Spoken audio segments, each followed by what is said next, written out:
Welcome in, everybody. It's two-way tonight for Friday, November 7th. It's 5 o'clock Eastern time as we do the show. If you're watching on YouTube or X, 6 o'clock if you're watching it stream and it's premiere, world premiere. Thank you for watching. If you're watching on X and YouTube, please, no smack in the chat. Let's end the week smack-free in our chats, please. And if you're watching here on the two-way platform and you want to participate in the conversation, you're in luck. Raise your hand, and an opportunity that I believe is unique in all of human history.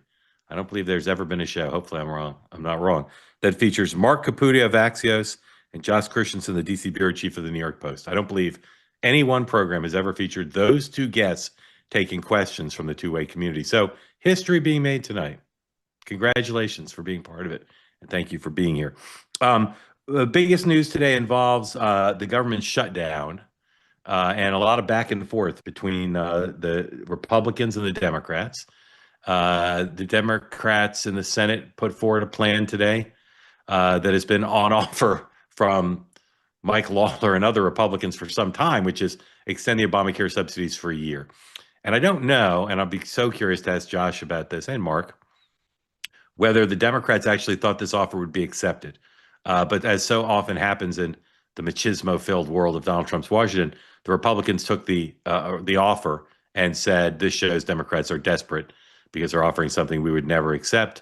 Insert Bond villain laugh here. No, summarily rejected. I read somewhere that every Republican senator opposes the Democrat proposal to try to get things moving. And so we head into the weekend with no deal in sight, I would say. We'll see what Josh and Mark say about that. And a lot going on with air traffic. And you'll all know that I've got a flight on Monday from New York to Washington. And so the nation turns its lonely eyes to me as I wish to understand if I'll make it to Washington for my meetings. So that's on my mind, those two topics. What else will we be talking about tonight? I hear you ask. A lot about those two things.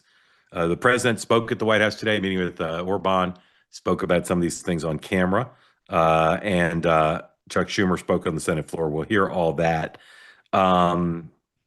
Got some interesting poly markets to show you, and some funny moments in the Oval or the White House, I should say, between Orban, Trump, and Caroline Leavitt. Interesting poly market on who the bettors think will be controlling the House next year after the election. The result may surprise you. And maybe the thing on my list that I'm most interested in, because it's my nature, is Governor Shapiro went hard after J.D. Vance today. And he hit him on what I consider to be J.D. Vance's greatest vulnerability, not just in the minds of Democrats, but some establishment Republicans. The answer might surprise you, my favorite tease. So we'll cover all that with our guests. And then again, as always, excuse me, we'll be interested in your participation. So please raise your hand. And we start, though, with a word from one of our sponsors, the good folks at Cozy Earth. Cozy Earth is gone crazy, as I said last night, like Crazy Eddie. Black Friday, now. It's come early. Use the promo code two-way, cozyearth.com, and save 40% off. 40% off on the discount available on the site overall. 40% off, that's on the sheets, on the bedding, on the towels, on the shirts, on the pants that I'm wearing right now. I wore them to track meet today. I wore them to lunch, and now I'll be wearing them when I go to Lincoln Center. All right, I'm not really going to Lincoln Center, but the point is I could wear these pants to Lincoln Center. They're that nice. If you haven't yet done your holiday shopping, now's an opportunity to buy all sorts of things on the website, including the Bubble Cuddle Blanket. It's the finest Christmas gift since the Pet Rock. The Bubble Cuddle Blanket, all available, 40% off. Go to cozyearth.com. Wrap the ones you love in luxury with Cozy Earth. Use the promo code two-way to save an inexplicable, spectacular, brilliant and smashing 40% off everything on the site. Go to cozyearth.com right now. And right now, here are our guests. I've been trying to get two people on this show forever, the model Iman and Josh Christenson. 50% of the way there. Josh, welcome in. Thank you for joining. Thanks for having me. Have you been on this show before? I have not. What do you know about long it? time watcher. Long time watcher. What do you know about two-way tonight? I like all your panelists. It's a good way for me to wind down the day. I can't watch morning meeting because I'm usually, actually starting work. Working. So yeah, understood. I like this show probably the most. All right, love having you here. If you've watched the show with any regularity, you've seen our next guest, Mark Caputo, who's worked at more news organizations than I have fingers, and I got a lot of fingers. But now he's at Axios. Mark, how often do people think you work for Semaphore or Politico? Has that ever happened? It's happened on occasion. I mean, I did work at Politico. Yeah. Ben Smith didn't hire me at Semaphore when I needed a job. Yeah. Boo, Ben Smith. Yeah. Boo, boo, Ben Smith. Boo. You would think a guy Huge who loss. specializes. You think a guy who Huge loss. specializes in the media would know. Speaking of Well, he specialized, told me at the time he couldn't have two canceled white guys. there you go. There was another canceled white guy. He Understand. Speaking of media, Josh, do you know the story of the Messenger where Mark worked? Yes, I do, because some of my colleagues at the Post were there for, what was it, 7 or 8 months? Yeah. Michael Zenny. Yeah. Zenny has come back. Yes, Yeah. I work closely with Zenny. Yeah. Yep. Well, delighted to have you two gentlemen here. Josh, just tell us a little bit, but how do you get, what's the path from Iowa farm boy? Is that where you grew up? No, I mean, family back in Minnesota. Yeah. All right. Minnesota farm boy. Norwegian. I'll tell you one of my favorite jokes. Lutherans, I don't know. All my favorite jokes are jokes from my father, my grandfather. A New Yorker meets a guy walking down the street in Manhattan. They start having a conversation. He says to the guy, "Where are you from?" He says, "Iowa." And then New Yorker says, "Back east, we pronounce that Ohio." In other words, they're all the same to us. Yeah. Try the soup. So you're on a farm in Iowa. You're milking a cow 1 minute, and then you're the bureau chief of the New York Post. How does that happen? Well, I grew up in Northern Virginia, but All right, then it's obvious. Yeah, go my ahead. family's back from Minnesota area. All right, Northern Virginia. And what was your first job in journalism? Paper boy for the Arlington Gazette. I worked for the Washington Free Beacon for 3 years. Okay. I was an editor and writer there. That's your first job in journalism? Yeah. Was your dad the owner? How do you get a job like that? Well, I started as what was guy. called, Huh? they used to have what was called media analysts, and your job was basically to watch cable news 8 hours a day and wait for somebody to say something stupid. That was your first job in media, was that? Yeah, and you'd Okay. you'd monitor kind of here's the talking points that are going out. It was a good way to get, I worked kind of before then as a school teacher. So for me, it was like, drinking from a fire hose to start that way, and then shifting off. What grade did you teach? I taught 7th to 12th grade. Really? Were you good at that? I hope so. Yeah. Yeah. Yeah. Snapple, by the way, if you want to sponsor the show, you'll hear me authentically praise your product. So Josh, now we have a partnership with the New York Post. We did a couple shows. Yeah, it with was them. excellent. How was that received at the Washington Bureau? I liked watching it. Obviously, I wasn't up in New York for election night when you did it with my colleagues Lydia Moynihan and Ricky Schlott, but They're excellent. yeah, they're awesome. Yeah. All right. Well, we're glad to have you here. We don't need to run through Mark Caputo's bio because everybody's read the Wikipedia. Many people have it as an open tab in its own window, so they can refer to it regularly if they forget some biographical detail they need to see. Just kidding. Mark, why does that make you make that face? I was just looking at my text message. Someone finally responded to me hours later, and I'm pissed off at them. So Got it. Okay, wasn't about my I joke have a about bad poker face. Yeah, I apologize. that's all right. I referenced Wikipedia because one of the founders of Wikipedia was supposed to be on tonight, but he'll be on next week. So I'm just making a Wikipedia Get reference. Grokpedia on there. Get Grokpedia. Good Grokpedia would be little good. neo-Nazi action, Exactly. All right, here we go. Donald Trump on Truth Social. Noah, what time did he post this? Number one. What time did that post? Like Last 30 four minutes. something, like Four something. pretty Yeah, so pretty pretty recently. close. Anyway, the Yeah. president likes to consider himself the 101st senator, the parliamentarian, the chief of staff to the majority leader. Here he says the United States Senate should not leave town until they have a deal to end the Democratic shutdown. If they can't reach a deal, and just for those of you on the podcast version, there's a lot of random caps in here. The Republicans should terminate the filibuster immediately. That's not just an initial cap, but at all caps, and take care of our great American workers. Again, I just don't understand how this capitalization occurs because he dictates these, right? Doesn't he my dictate them? iPhone, no, some of me types out himself. Yeah. Some of 'em- I know one aide of his who worked for him in the past told me a story about typing out a message for him. And the question was, should it say an historic or ahistoric? Yeah, I'm a And the fan of aides- Anne. I'm a fan of Anne. And the aide wrote it that way, and Trump's like, I like A. Yeah, And the aide was like, no, it's supposed to be Anne. He goes, it doesn't sound like Trump talk. It's got yeah. to sound like Trump talk. So that's how Trump talked about it. So this is Trump talk. But how does the capitalization occur if he's not typing them? You know, my phone kind of randomly capitalizes some things, and really, I sometimes think it does, but it's not random. Like I think it's for emphasis, or as they call it, emphasis. Emphasis, yeah. But it's just the notion of typing along and then spending the time to hit the cap, the cap button. I think it's just it's like intonation. I think. Yeah. There was Natalie Harp video. Is the one. Yeah, I was going to say there was a video of Natalie Harp when they were the watching. I forget, during the campaign or something. The debate. Oh, it's incredible video. Yeah, it's incredible video. You can tell that the way he emphasizes certain words, I imagine she's applying more emphasis in the form of capitalization. She knows how to do it. Oh man, it's so interesting to me. And I know people joke about it, but I just find the whole thing so interesting. Anyway, so he wants them to stay in town. Here is a headline from the New York Post, number 2. This is from earlier today, number 2. Here we go.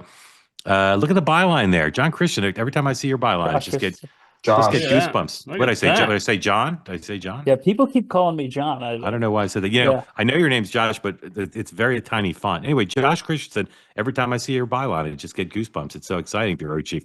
Chuck Schumer floats, quote, compromise. He says that to all the boys, by the way. On Obama. No, it's just exciting. You're relatively new as a Bureau Chief. So, as of March, Yeah, so March, so it's still exciting. Chuck Schumer floats compromise on Obamacare subsidies, 10 government shutdown. And of course, as we said earlier, after Josh wrote that story, and of course it was updated, at least by the editors, because Josh was off managing the Bureau, the Republicans rejected it. So here is, just to recount some of the history, here's Senator Schumer on the floor making an offer that could be refused. Number 3, please. Democrats are ready to clear the way to quickly pass a government funding bill that includes health care affordability. Leader Thune just needs to add a clean 1-year extension of the ACA tax credits to the CR so that we can immediately address rising health care costs. That's not a negotiation. It's an extension of current law, something we do all the time around here, as we all know. But we also offer this. Let's create a bipartisan committee that will continue negotiations after the government reopens on reforms, ahead of next year's enrollment period. Blue ribbon panel. Blue ribbon panel. Blue ribbon panel. That Simpson Bowls will be more affordable. This proposal reopens the government and ensures working families who are shopping right now for their health care get certainty and financial relief. All right, Josh, do you think the Democrats thought this would be accepted or be the basis for the beginning of a negotiation as opposed to what happened, which is just summarily dismissed? What I saw that interested me, because I watched this live, there was other reporting going on that there was a separate group of Democrats having a concurrent meeting. And to me, that's where all the action is here. This was obviously, a coordinated political move by Schumer, try to show unity in his caucus. And he even got, Gary Peters to speak after him, showing like the moderates are in line with this pitch we're making, this, as he called it, simple compromise, I think. But as you saw, the Republicans immediately panned it and have no interest in. Okay, but all very interesting and well framed. But do you think they thought it would be productive, either accepted or bridged to negotiations, or do you think they knew it would be rejected and they just wanted to look reasonable or whatever? I think that Schumer knew it would be rejected. Yeah, I think he knew. Okay, Mark, are you surprised the White House posture was this shows you're about to cave, so we'll just wait for you to cave, or not surprised by that? Not surprised. I mean, they're going to say that regardless. Yeah. Well, let me ask you both this question, Mark, first. Do you think what the Democrats offered is a productive brick in the road to a solution, or counterproductive, or meaningless? I mean, if your solution is to take the brick out and throw it at the other guy, very, very effective. But otherwise, no. I mean, this is just sort of it's not just restating sort of what they want that Republicans found objectionable. It's adding extra things. So I don't want to criticize Chuck Schumer for being dishonest, because there's a lot of that going around on all sides. But it's not really a good faith offer. It's like, hey, we've decided to offer what we've offered in the past, and therefore they should take it. Yeah, on Fridays, OMB was doing this, the Office of Management and Budget under the White House, where they would release different sort of messaging things to sort of get ahead or kind of set a narrative for a period of time. Notably, OMB has run out of some of those tricks in their hat, and the fact that Schumer is sort of pulling out this scraggly, tired, malnourished rabbit from his hat sort of indicates that everyone's sort of out of tricks, and we're at the, to use a World War I metaphor, the Battle of Verdun stage of this. You know, that's the longest battle of the First World War that lasted for 10 months. We're looking at trench warfare right here. Maybe something will change, but I don't see anything new from anyone. Yeah, Josh, I've known John Thune. I sound like a grandpa or Chris Matthews here. I've known John Thune Back since in my day. Yeah, he was a lowly House member. I covered him when he ran for the Senate against Tom Daschle, who was the leader, and so it was a very high profile race. He's the word laconic is invented to describe John Thune, and yet around this shutdown, he's gotten ornery, feisty, uppity. Here he is today. This is like one of the multiple times during the shutdown he's gone off on the Democrats. Number 8. The Democrats are going to do that. And most Nope, of you sorry, will that's the wrong think one. Democrats Number are 8. gonna do The other that, so John why aren't Thune. we The other doing John it? Thune. This is Other Trump. John I think Thune. Other only John a Thune. foolish person would be Sam, against Sam, that. stop this one. saying right here, There we go. we will pay them not only for today, but for tomorrow and for the entire year. And we won't allow them to be held hostage and be pawns in a political game in the future. And my understanding is the senator from Michigan, on behalf, I suppose, of other Democrats, is objecting to that. Please, please help me understand. This is a straightforward proposal which addresses the concern that millions of Americans have who are headed to food banks and can't pay their rent. And you're coming down here and saying you're going to object because you just want to pay them for yesterday, not for tomorrow or the next day after that? It's about leverage, isn't it? Isn't that what you all been saying? It's about leverage? This isn't leverage. This is the lives of the American people. Senator of Wisconsin has put forward a straightforward proposal to pay people, federal employees, today, tomorrow, and in the future. And what you're essentially saying is, well, I'm fine with paying them for yesterday, but we're not going to pay them for tomorrow or for the day after that, for the future. Josh, I say objectively, he's just too purdy for me to take serious when he gets angry. But I was about to say, as a yeah. fellow Norwegian American, that's Yeah. him at a 10. I Exactly. mean, he Why doesn't is talk he- like that during floor speeches. Yeah, why is he so mad? I'm serious. Why is he so what's making him so mad? I mean, he's been beating the same drum the whole shutdown long, and Yeah. this immediate event was kind of an altercation between, I think it was Ron Johnson and Gary Peters over the Johnson bill to pay federal workers. Yeah. And he's just had it with he's been faced with the same talking point from Democrats on the floor for almost 40 days now, and he just snapped basically. You know what you call an aggressive South Dakotan? Someone who looks at your shoes when they talk to you.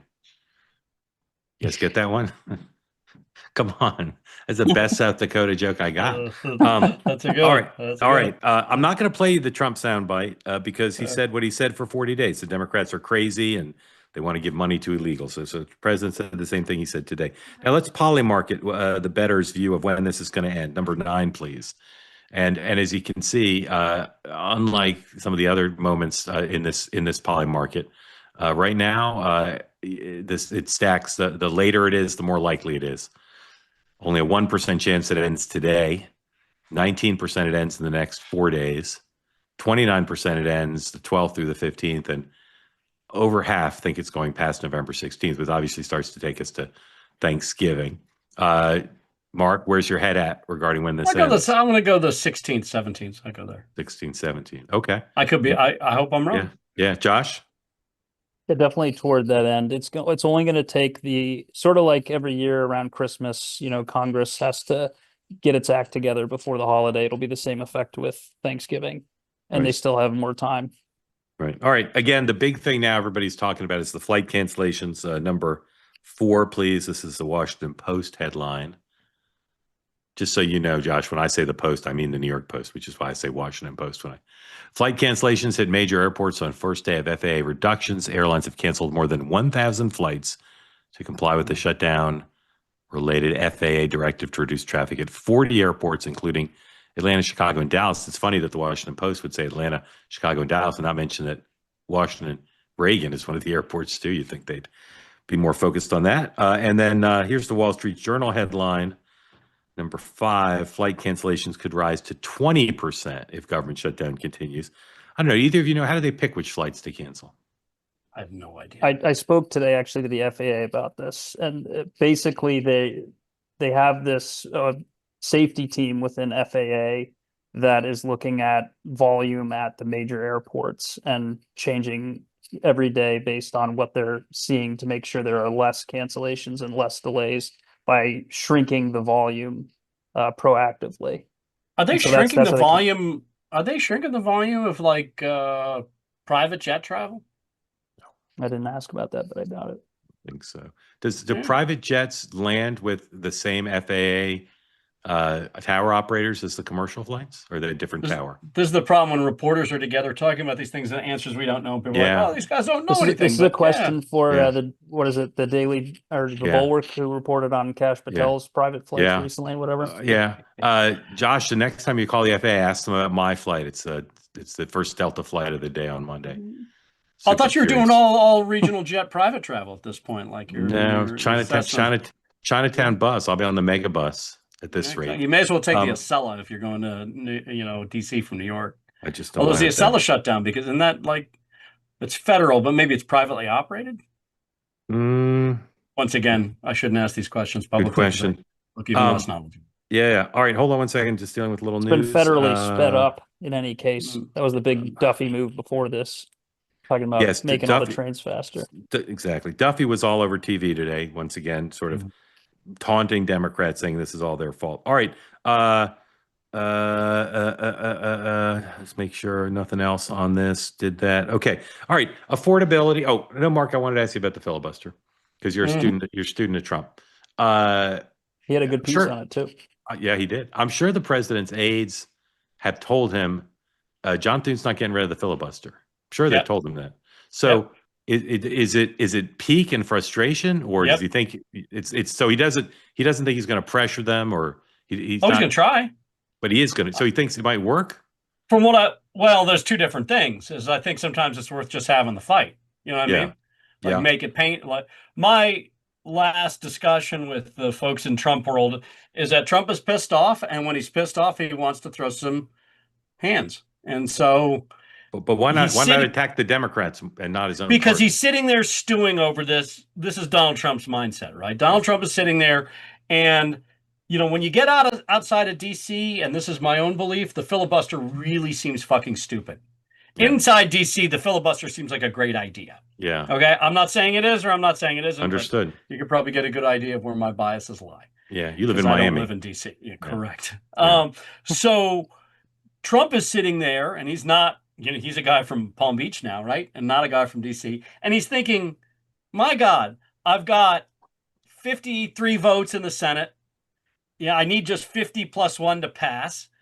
And I can't do anything because Chuck Schumer, a guy that he kind of dislikes and disrespects, is able to gum up the works. And for a guy like Donald Trump, who views Chuck Schumer as a lesser man, there are a few things as humiliating and terrible as being bested or at least being thwarted by a lesser man. Yeah. And therefore, Trump has started to stew as he's paid more attention to this, thinking, well, the problem here is that the fact that we've got the votes, but then we have the stupid invented rule that's keeping us from it, so we should end it. And then as he stewed on it more, he realizes, I got another year of this with all of my other priorities, and they're going to get gummed up by Chuck Schumer, and Donald Trump doesn't want to deal with that. So he's just gotten more and more angry and stewed over it. And therefore he wants to just kind of raise hell and bang his spoon on the side of his high chair or his meal cup on the bars of his jail cell. Yeah, correct. I read today somewhere, and pardon me if it was under one of your bylines. I read today somewhere early this morning, one place that the president is beginning to worry that the shutdown is hurting him politically. Did either of you read that, or do you know that to be true? I didn't read that, but I was told food stamps in the past. So that he's worried about the image of he doesn't like it. Yeah. Yes. And he doesn't like just being blamed for the shutdown, but that's what I was Right. told in the past. Yeah. It depends on who you talk to over there, right? So what are they saying? No one has said that to me, but I read it Okay. today. And wherever I read it, was somewhere relatively read? authoritative. What I read everything. I don't remember. No. where it What was. did you read? What did they say? Did they say food stamps? Or did they something? No, something no. else? It said it was just generic. It was general. It just said, sources say the president is now beginning to, it's always the president's asking people like on the patio. That's what he does. And it's Correct. yeah, and it's said Very Socratic. Exactly. He's very Socratic on that patio, both patios now. It said he was, asking people, is the shutdown hurting me politically? As opposed to the public posture, which is this is hurting the Democrats. We're winning. That's been the public posture. But, Yeah. when he talked to the Republicans the other day at that luncheon, despite what the White House had been saying, that, hey, Democrats are starting to lose more of the shutdown war. He said that it's them. I'm sorry. That's where it was. Where it was he said to the senators who visited for lunch that he was worried that it was hurting him. That's where it was. Mm-hmm. Okay. All right. There's so many stuff I want to get to. Raise your hand if you're here on the platform. You want to get in the conversation. Let me just play you two things because I want to make sure we get to them. Josh Shapiro has been pretty aggressive this week, and if you're someone who believes that the Democrats not named Newsom, who might want to run for president, are looking at Newsom and saying, hey, time to slow him down or time to at least compete with him. Here are two very ambitious people who are said to want to run in 2028. First, Josh Shapiro going after J.D. Vance with the framing that is the most common negative framing around Vance that has some traction even amongst Republicans, which is that he is, in the words of Josh Shapiro, a total phony. Here it is, Josh Shapiro, number 17, please. And look, as for J.D. Vance, I got to say, look, I think America has a president, a vice president that don't give a damn about all Americans. They have made that crystal clear. And at least with Donald Trump, he's transparent about that. J.D. Vance is a total phony. And let me explain why. J.D. Vance rose to some prominence by writing a book about growing up in Appalachia, where there's a whole lot of people who get snapped. He made millions of dollars on the backs of telling their stories, and then he turned his damn back on those very people who he likes to write about and claim as his own. Here's another thing J.D. Vance claims. He claims to be a person of faith. I know my Bible. And my Bible teaches us that we are to love thy neighbor. And we are to feed the hungry. Deuteronomy says if you see a person who is in need, you don't give them a clenched fist, you open up your hand. So for J.D. Vance now to turn around after claiming all these things his whole life and literally go to court to stop hungry people from eating, that is not only phony, it is shameful. And this is who is leading America today. And folks got to wake up and realize the people who are leading in America quite literally want to keep people hungry. And you'll excuse me for getting emotional about it, but when I see hungry people in my state who are hungry because of J.D. Vance's bullshit politics, that makes me angry. And that's why I went to court. And that's why we're funding SHARE. And that's why we're putting dollars back on people's SNAP cards, because that's what the people of Pennsylvania deserve, and America deserves better than J.D. Vance. Josh, I can't read the mind of the governor of Pennsylvania, but that seemed like a very Newsom-esque effort. The same comparison that came to my mind watching it. Yeah. More effective attack than Newsom's had on Trump. Yeah, tell me why. Tell me why you thought that was effective. Well, he's taken some of the particular ways that Vance has communicated with Americans. You have Vance sometimes tweeting about, particularities of Catholic doctrine, or also, just delving into different tropes, memes, that kind of stuff online. But you also have a very eloquent speaker in Vance who, you saw this a lot in the debate he did last year, I think, against Tim Walz. That was one of his most eloquent performances. And Shapiro is putting that back at him quoting the Bible, quoting the New Testament as a Jew, back at him and saying that he's not living up to this stuff that has made a big part of his public image over the last year or so. And he does it Mark. with a little bit of a Southern accent. Yeah, I was going to say, You know what I mean? All y'all, my Bible. all My y'all heard. Bible, I you know know. my Bible, and I know my I know my Bible, you Bible, know. and in the main line, Exactly, man. Philadelphia. It's just like I wonder what that Philadelphia moonshine Yeah, tastes like yeah. out of that mason jar there. It's made in a bathtub bought from Bloomingdale's. Exactly. It's going to be playing the mouth harp before we know Yeah. it. You know? Dueling banjos. Maybe Anyway, we I don't want to come off as cynical and say he wasn't speaking from the heart. And he does have a propensity to use profanity. That's not the first time, but this is an interesting choice to go after Vance, right, as opposed to Trump. And I said this on my monologue on Next Up, like Newsom and AOC and others are kind of auditioning to say who can take on Trump. But it's kind of an interesting choice to say, well, okay, that's not really what it's about. If you want to win in 2028, it's about taking on Vance. And that was pretty good. I caught my ear when he said Vance purposely wants to starves people. He said he did, it's his goal. And I wonder about that. Okay, here's another Democrat who might run in 2028. A fellow named Pete Buttigieg. And so one frame for 2028 is who can take on Trump. Another is who can take on Vance. And then another will be, what's your posture towards the mayor-elect of New York City? Do you come here and visit with him? If he governs as a communist or a socialist, and you're a Democrat who wants to run for president, do you sister soldier him? Interesting choice here by Mayor Pete. Support Mamdani? Did you support him? Did you come out publicly for him, or you have concerns? It's on the All In podcast. I'm not getting directly involved in that race or endorsing or anything like that. You're got gonna the whole go with lumberjack thing going on. Intifada bullet. I mean, The that JD is Vance beard. craziest thing I've obviously ever heard. that's a problem. He's got a lot of views that, I mean, it's no surprise or secret that he is further left than I am in the Democratic coalition. That said, I was a 29-year-old mayor that a lot of people wrote off and didn't take seriously, and was able to get big things done. So we're going to I expect that he's going to win. And socialist experiment in what was at least before the greatest city in America and one of the greatest cities in the world. Well, the thing about winning is you get a chance to find out very quickly how good your ideas are and whether they'll have the results you have in mind. And that's something that I expect that he'll win, and then we'll all get to see. Yeah, I mean, it's going to be interesting to see when that 54% tax hits. Like, if people are, is this from today? Texas look pretty great, and maybe I'm going to bounce. No, when's this from? Maybe that's not new. There's nothing new under the sun anyway, Mark. Does it? Well, no. I think it's a couple days, maybe a couple days old. Couple days. Okay. Yeah. So here's my question, Mark, for you first.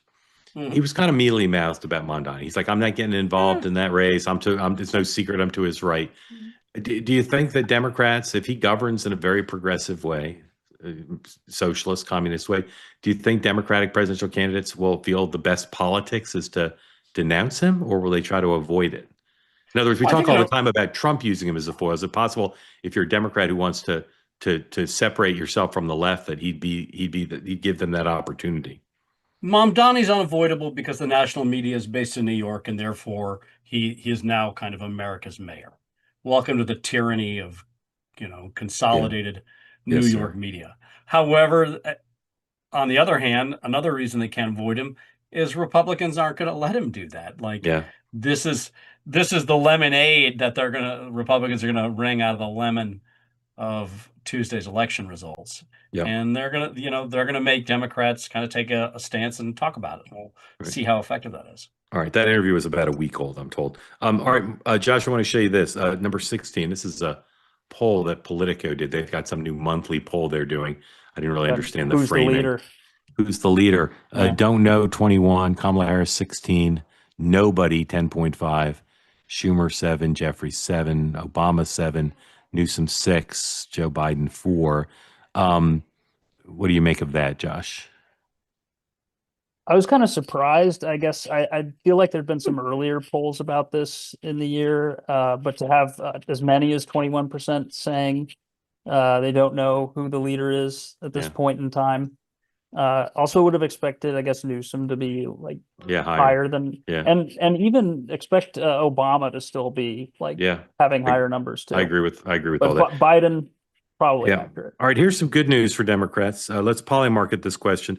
Which party will win the House? Who will be in the House majority in the next Congress? Number 12 surprised me a little bit. You'll see here, overwhelming. No, wrong one. I want, there it is. Which party will win the House? Democrats, 71% chance of winning the House. Republicans, 31. Josh, does that match up with your sense of things? Yes, I would say, conversations I've had this week would maybe push it more to like a 60-40 thing, but within the same ballpark. And what do Democrats have going for themselves besides the history that the out of power party does better? What are the other factors that lean people to favor the Democrats? Well, the one thing I was looking at today, I remember that the Republicans made a lot of hay in 22 midterms off of Biden first went underwater after Afghanistan, and he never recovered after that. And that was a big talking point for them. And if you look at the RCP average for Trump, he went underwater in March, and he hasn't come back since then. Right. And I don't know all the factors leading into that, but I think a lot of the stuff they've been pushing on the economy, some of the stuff they've been pushing on immigration, and some of the stuff on trade has coalesced to basically keep him underwater on that. And that's the same kind of thing that I see in their attack ads from the DCCC and the DSCC as they're going into the midterms. Interesting. All right, Mark, I want to show you both one more piece of tape. Then we're going to go to your questions. So please, if you're here on the platform, you want to get any questions for Mark and Josh, please raise your hand. This is a little tableau, a one-act drama involving three. What is it? Dramatis personae? Is that what it's called? Ooh. Is that what it's called? Anyway, let me set the characters here. Donald John Trump, former reality TV show host and New York developer. Caroline Leavitt, former congressional candidate and spokesperson for the president. And then Orban. And I'll let the scene play out here. It's about affordability and so much more. Number 10, please. Caroline?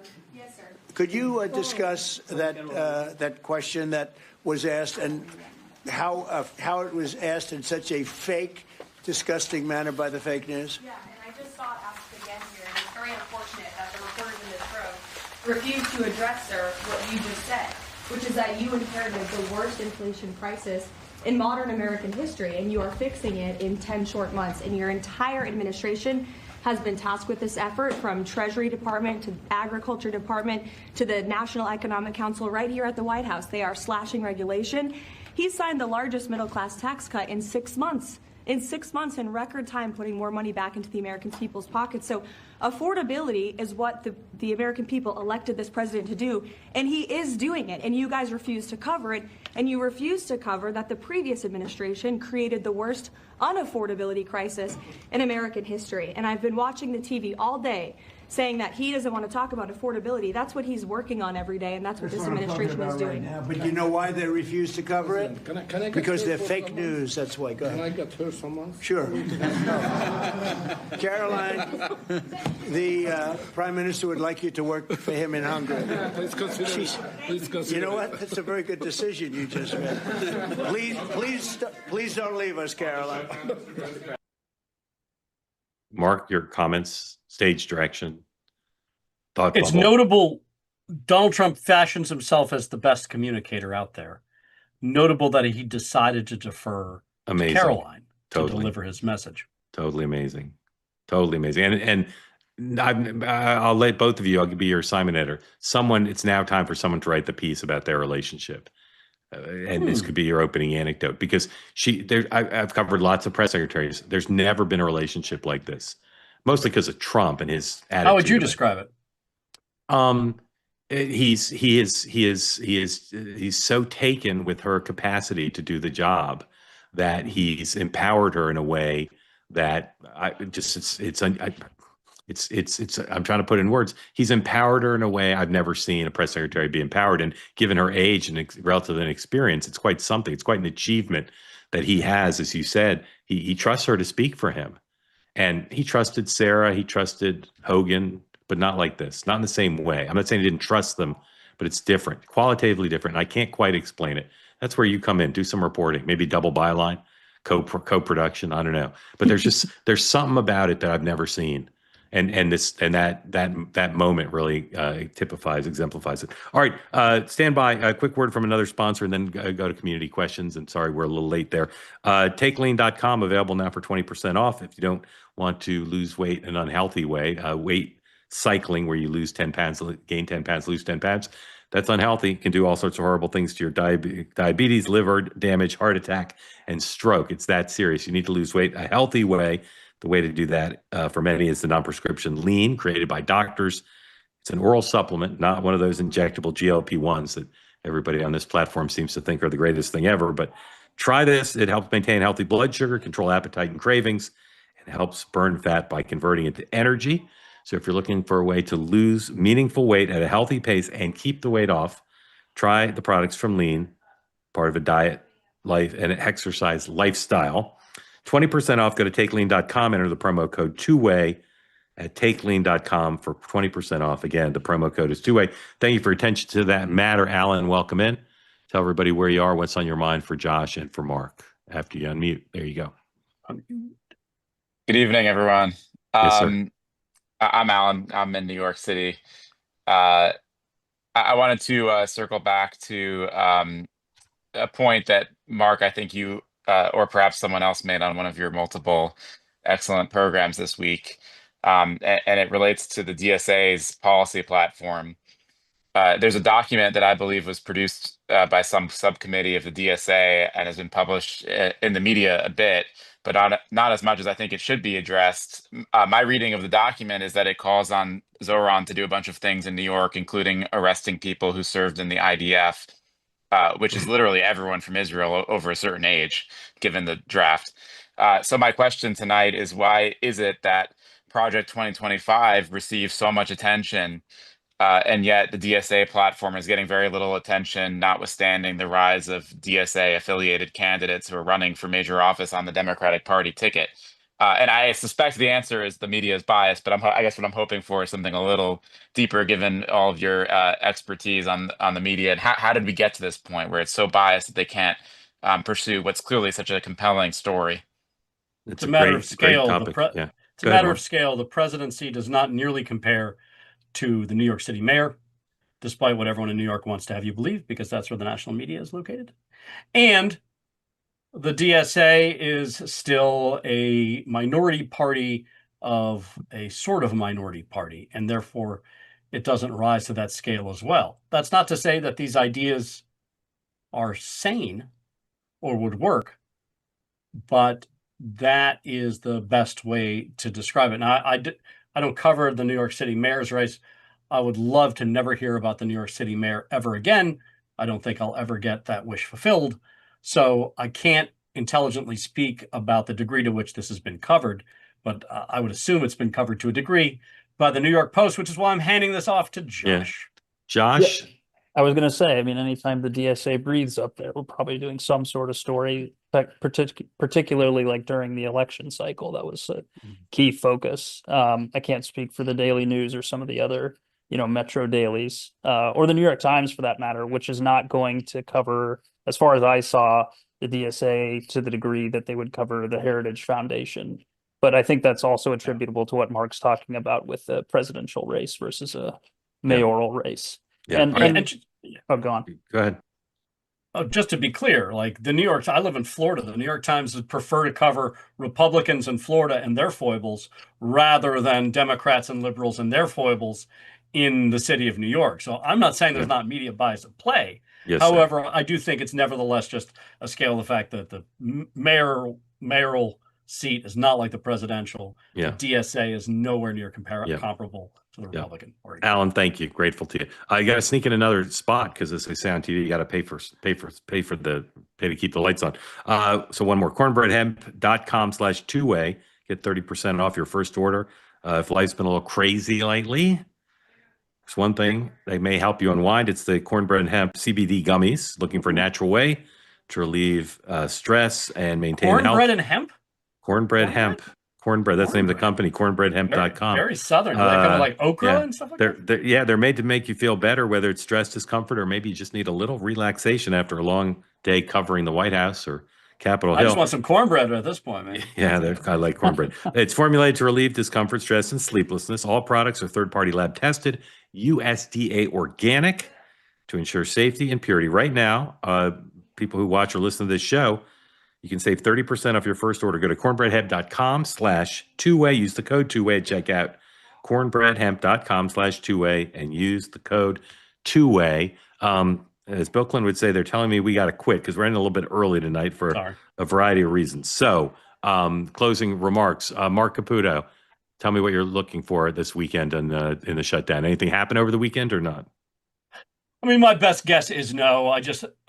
I think the Democrats shut down the government. The Republicans got blamed for it. And then Democrats did very well, except for Long Island, by the way, in elections on Tuesday. And so if I'm the Democrats just applying the lessons of what I've learned, there's no incentive to move to the Republicans. The Republicans, on the other hand, have the advantage of having a clean, simple message. No negotiation, clean CR, period, full stop. So they don't want to move off of it. Again, we're in the Battle of Verdun stage of this, where they're just going to be in their trenches and firing each other in the mud and the slop and the rain. And I think there needs to be more bleeding before something gets done. Josh, loved having you on. Finally, hope you'll come back regularly. Tell people who want to follow your stuff where they can. Yeah, thanks for having me. You follow me at J Christenson on Twitter. My byline at the New York Post, Josh Christenson. If you want to shoot me an email, it's in my Twitter bio. And Pandora's box. Send your tips to Josh. Yeah, grateful to you both for being on. Grateful to all of you for watching tonight. And we'll see you Monday morning, 9 a.m. Eastern time for the morning meeting. And of course, this show all next week. And the big cliffhanger is will my flight take off? And that'll determine much about how my Monday goes. No. Thank you all. No, okay, I hope so. Mark and Josh, thank you. Thank you, everybody. Have a great weekend. Good night.